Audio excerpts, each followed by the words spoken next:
Շարունակում են անգամ բանտախցում լսել գաղտնալսել սրբազաններին, սա չի խոսում այն մասին, որ իրենց այդ ունեցած գաղտնալսումները բավարար չեն, որպեսզի սարքեն այն գործը, այսպես կոչված ահաբեկչության, հա, եւ նորից նոր բաներ են ուզում ավելացնել այդ փաստային, այսպես կոչված այդ տվյալներին, ինչի մասին հիմա նաեւ կուզեմ դուք խոսեք եւ այդ կեղծիքը, որ տարածում էին իբր Բակրատ Սրբազանն ասել է գյուլլելու ենք, վառելու ենք, չգիտեմ, այրելու ենք մեքենաներ, ես կուզեմ նաև դրան շատ ավելի մի փոքր ավելի անդրադառնանք, որովհետև մեր ժողովրդի մոտ ցավոք շարունակում է մնալ իշխանության տարածած են կեղտոտ, կարելի ասել են, կեղծիքի նստվածքը, որ սկզբում նրանք տարածեցին, մատուցեցին ժողովրդին, թե տեսեք ինչ է խոսում Սրբազանը, գյուլլելու է հայ քրիստոնյաներին, հա, այսպիսի բաներ են խոսում ԿՊԵ-ականները եւ հիմա, քանի որ դուք հենց այդ գործով շատ խորությամբ զբաղվել եք կեղծիքը բացահայտելու հարցում, կուզեմ նաև այդ առնչությամբ խոսեք։ Նախ այն մասին ասեք, որ ինչու են գաղտնալսում, քիչ է հա երևի ձերքի տակ եղած ինֆորմացիան։ Տեսեք, կոմպրոմատներով խոսելու կամ զրպարտելու դեղին մամուլի միջոցով անձանց հետապնդելու մշակույթը միայն Հայաստանին չի բնորոշ, տարբեր տեղեր կիրառվում է։ Մեր մոտ ուղղակի դա առանձնանում է դրա ինտենսիվությամբ, անթակույց ձևով իրականացնել եւ որ ամենավատն է իրավապահների շատ ակտիվ մասնակցությամբ, որտեղ հա եթե ինչ-որ սունկ կայ, ինչ-որ տվյալ է տարածում եւ հանրությունը սկսում է դա քննարկել, դա մի բան է, այլ բան է, որ քննչական կոմիտեի նախագահը կամ գլխավոր դատախազը կամ քննչական կոմիտեի պրես ռելիզ անող անձը հրապարակում է տվյալներ, որոնք մասամբ սուտ են, մասամբ քաղաքական են, մասամբ էլ ապա տեղեկատվություն են պարունակում գործի հանգամանքների վերաբերյալ։ Իսկ իրենց հրապարակումները ոչ չեն տարբերվում, ասենք Տարոն Ճախոնյական կամ Վահագն Ալեքսանյանական մանիպուլյացիաներից, այդ պաշտոնատար անձինք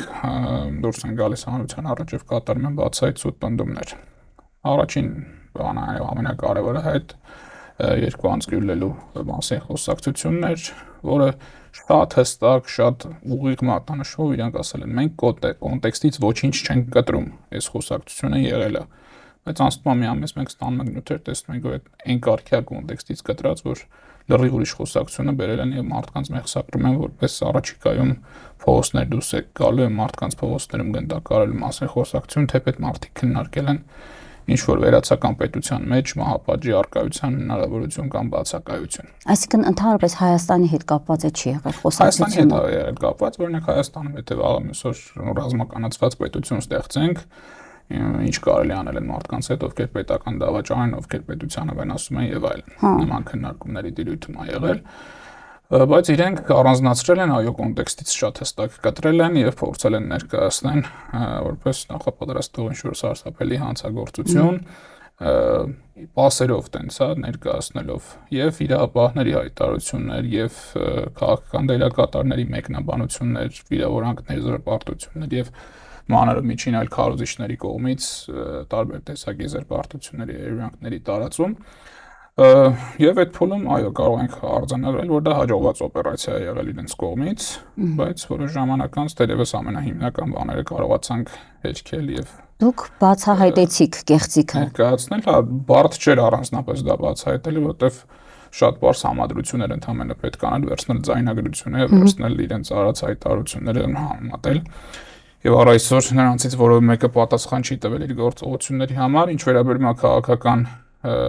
ակտորներին, նրանք փորձեցին այդ խոսույթը տեղափոխել ուրիշ դաշտ, լրիվ հետո ինչ որ խոսում են ապագայի պետության մասին կամ ինչ-որ բանի, միթե Սրբազանի սազականա մահապատժի վերաբերել բան քննարկել, բայց չենք ելնել դուք մինչև այդ մարդուն ծանր հանցանքի մեջ եք մեղադրում, թե դա ենթակա քննարկման նման խոսակցություն, թե չէ, դա լրիվ ուրիշ հարց է։ Դուք նախ եւ առաջ պետք է ներողություն խնդրեք եւ այդ անձանցից ում զրպարտել եք եւ հասարակությունից ում լկտի ձեւ խափում եք, հետո նոր գնանք որ այլ քննարկումների դաշտ տեսնենք կարելի է նման բան քննարկել թե ոչ։ Իսկ այդ կեղծիքի բացահայտումը գործին որքանով է հիմա օգնելու։ Դե Բակրատ Սրբազանի եւ 17 արդարների գործի մասին։ Իրավական հարցերից էլ մի կողմ անցնենք, առնվազն այն որ մինչեւ դրա հրապարակումը նույնիսկ ընդդիմադիր հատվածում մտահոգություններ կային, որ այնուամենայնիվ բռնություն ընդունելի չի եւ այլն եւ այլն։ Աթենը դրապարակումից հետո մեր հասարակության համար փառս դարձավ, որ այս մարդիկ որևէ բռնություն չէին պլանավորում եւ կեղտոտ կառավարության զոհ են դարձել։ Գործին ինչ վերաբերում է գործին եւ այդ հանգամանքը եւ նաեւ այլ տարբեր հանգամանքներ, որոնք գուցե մի քիչ նվազ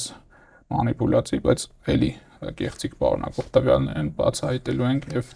ցույց տալու, որ բացի խաղաղ անհնազանդությունից զանձինք որևէ այլ գործողություն չեն պլանավորել եւ ստացվում է նախկինում ես էլ եմ ասել տարբեր անձինք են այդ բնդումը կատարում, որ Նիկոլ Փաշինյանը հասկանալով, որ իրեն կարող է սպառնել հեռացում այն ճանապարհով, ինչ որ ինքն է իշխանության եկել, որոշել է քրեականացնել Թավշյա հեղափոխությունը։